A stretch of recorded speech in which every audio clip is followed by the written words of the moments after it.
Oke, Assalamualaikum, halo teman-teman semuanya. Selamat datang kembali di channel YouTube saya, Sumantri S. Gimana kabarnya? Semoga teman-teman dalam keadaan sehat selalu ya. Dan seperti biasa, kita akan belajar Django Web Framework dengan topik pengenalan dan settings aplikasi. Tentu sudah include cara instalasi aplikasi.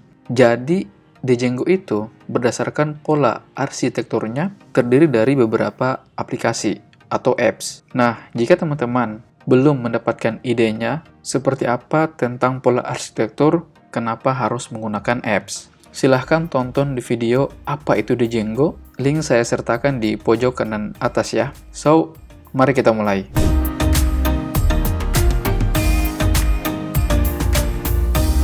Pertama sudah pasti subscribe ya, bukan? Pertama buka terminal dan saya sudah masuk di folder YouTube dan folder belajar Django. Nah, kalau kita ls, ini ada project Django kita ya, yang pertemuan minggu lalu. Nah, dan kali ini kita akan belajar cara atau pengenalan aplikasi ya, di dalam project Django kita. Nah, ini saya sudah masuk di dalam root folder sebuah project Django. Oke, ini saya belum jalankan dulu ya. Kita buat aplikasi ya di dalam proyek Django. Tentu kita menggunakan sebelumnya saya aktifkan dulu ya virtual environment-nya, jangan lupa env bin activate. Oke, virtual environment sudah aktif dan kita coba ls. Oke, sudah masuk di dalam folder Django. Jangan dulu jalankan servernya, tapi kita buat aplikasi baru. Oke, di dalam project Django. Masih ingat python manage.py star app.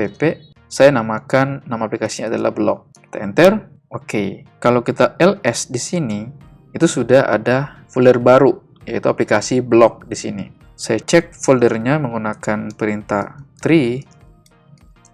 Coba perhatikan di sini. Di sini ada folder my site dan ini merupakan folder project Django kita ya. Dan di sini ada folder blog. Nah, tabe, sapo. Apa sih perbedaannya Django project dan juga aplikasi? Oke, jadi project itu adalah kumpulan dari konfigurasi dan aplikasi untuk situs jaringan tertentu, dan proyek dapat mengandung banyak aplikasi. Sementara aplikasi adalah aplikasi jaringan yang melakukan sesuatu, yaitu sistem blok, misalnya basis data dari rekaman umum, atau aplikasi paling kecil, dan sebuah aplikasi bisa banyak dalam satu proyek di Django ya. Itu kira-kira perbedaannya. Oke, saya bersihkan dulu dan kita langsung aja buka text editor Visual Studio Code. Nah, ini sudah masuk ya. Saya kontrol alternatif anak panah kanan dan terminal kontrol alternatif anak panah kiri. Command B untuk menyembunyikan sidebar-nya. Oke. Ini adalah pertemuan kita yang minggu lalu ya. Jadi ini adalah sambungan. Ya, jadi saya berharap teman-teman yang baru mengikuti video ini diharapkan untuk dapat mengikuti tutorial ya, pengenalan template di Django. Supaya teman-teman bisa buat aplikasi yang serupa seperti yang saya buat sini. Oke, ini ya. Ini sudah ada aplikasi blog, dan pertama-tama sebelum kita memulai sebuah aplikasi, kita harus integrasi ya atau koneksi antara aplikasi dan blog supaya bisa saling terhubung. Nah, tentu kita harus mengarah ke settings.py. Perhatikan di sini ada installed apps ya, menggunakan list, dan kita install di sini. Jangan lupa nama foldernya blog, kemudian nama file apps, kemudian kelas dalam aplikasi blogs itu tadi. Oke, kita save. Coba perhatikan, jadi cara installnya itu seperti ini ya. Nama foldernya, kemudian nama file aplikasi, dan nama kelas yang ada dalam aplikasi itu sendiri, blog config.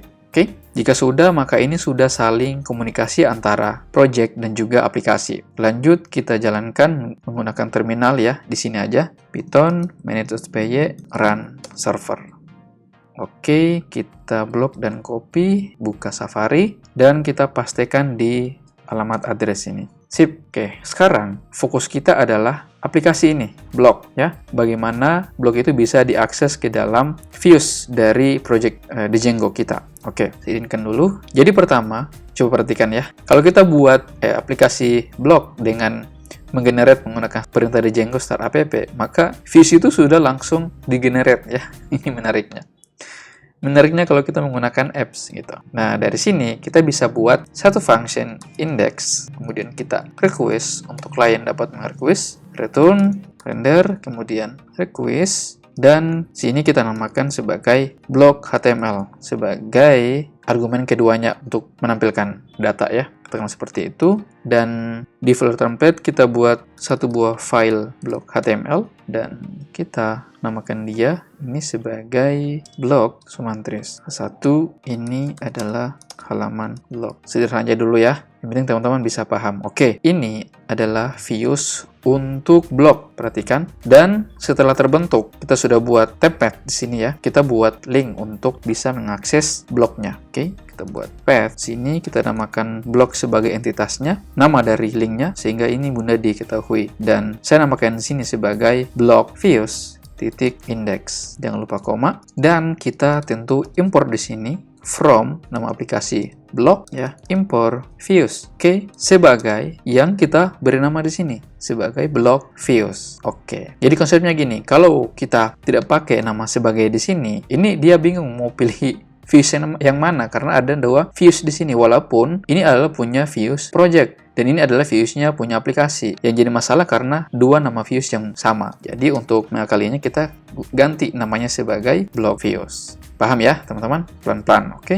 Nah, kalau sudah seperti ini, bisa kita langsung mengarah ke aplikasi browser dan kita ketikkan blog. Oke, maka ini berhasil ya. Ini berhasil. Sangat menarik. Sangat simpel. Seperti itu aja untuk membuat aplikasi di dalam project Django. Menarik ya? Oke, dari sini sudah paham ya teman-teman tentang polanya menginstal aplikasi dalam Django ya. Untuk teman-teman bisa lebih paham lagi, saya coba jelaskan alurnya. Kenapa sampai seperti itu ya. Alurnya sehingga blog ini itu bisa dieksekusi. Jadi pertama, tentu klien itu merequest. Apa yang direquest adalah halaman blog. Nah, setelah klien merequest, itu kan pasti langsung mengarah ke URLs ya. Ada sebuah links. Dia cari blogs ini ya, itu adalah halaman indeksnya yang ada di file views blog yang kita beri nama sebagai blog views. Oke, kita cari views yang ada di blog, yang ada di aplikasi. Ketemulah file atau function index dan fungsi render ini mencari di mana blog HTML-nya itu. Nah, berdasarkan settings, blog itu disimpan di dalam folder template ya. Blog HTML ini disimpan di dalam template yang namanya blog HTML. Ketemunya lah seperti itu. Seperti ini ya. Sorry. Menarik ya? Oke, biar teman-teman bisa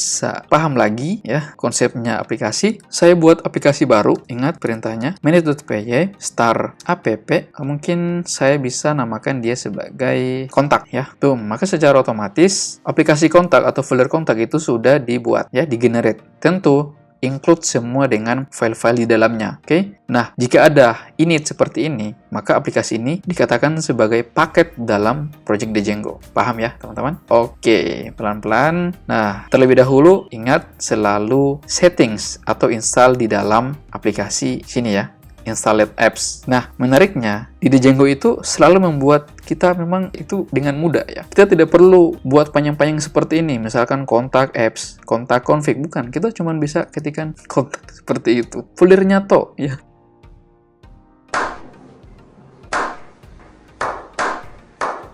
Dan ini bisa, serius, ini bisa dipakai dan tidak akan error. Coba ya, kalau misalkan error, berarti yang error itu adalah URL dari kontak itu sendiri. Oke, kita jalankan servernya.